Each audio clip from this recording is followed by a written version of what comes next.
Hello Rajkot, આજે આપણે ગણપતિ બાપ્પાના એક અલગ જ રૂપના દર્શન કરવાના છીએ. આજે આપણે પહોંચી ગયા છીએ મોરબી રોડ પાસે આવેલા એક અલગ જ થીમ પર બનાવેલા ગણપતિ બાપ્પાના દર્શન કરવા માટે. ચલો સૌ પ્રથમ અંદર જઈશું અને તમને છે અહીંયાની આખી થીમ છે મેં બતાવવાની છું અને ગણપતિ બાપ્પાના દર્શન પણ કરાવવાની છું. તો ચલો સૌથી પહેલાં છે આપણે ગણપતિ બાપ્પાના જે અલગ રૂપ છે એ અલગ રૂપના દર્શન કરીશું અને ત્યાર પછી અહીંયાની જે થીમ છે ઓપરેશન સિંદૂર પર આખી થીમ રાખવામાં આવી છે એ પણ મેં તમને બતાવીશ. સૌથી પહેલાં અહીંયા ગણપતિ બાપ્પાના દર્શન કરીશું અને ચલો ગણપતિ બાપ્પાના દર્શન તમને પણ કરાવી દઉં.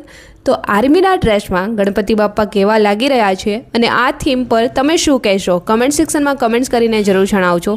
અને અહીંયા નાના એવા સૈનિક એ તો મને ખૂબ જ ગમતા હતા. તો ચલો ગણપતિ બાપ્પાના દર્શન કરી લીધા. સાઈડમાં ભારત માતા બનાવેલા છે અને અહીંયાની થીમ તો જોરદાર છે અને ઓપરેશન સિંદૂર ઉપર આખી થીમ છે. તો ચલો મેં તમારી જોડે આખી થીમ છે શેર કરવાની છું અને અહીંયાનું આખું ડેકોરેશન તમે આ વિડીયોની માધ્યમથી જોઈ શકશો. ચલો આખી થીમ મેં ચાલુ કરીશ એ પહેલાં અહીંયા જે નાના નાના જે સૈનિક બનાવેલા છે એ ખૂબ જ આકર્ષિત છે. તમે જોઈ શકો છો, અમને જોઈને તમને ખ્યાલ આવી જશે. અને ચલો અહીંયાથી આપણે જોઈશું ઓપરેશન સિંદૂરની જે આખી થીમ બનાવેલી છે. અહીંયા તમે જોઈ શકશો જે પહલગામની અંદર હુમલો થયો હતો એ અહીંયા સાઈડમાં જ થીમ બનાવેલી છે, એમને આપણે પહેલાં જોઈશું.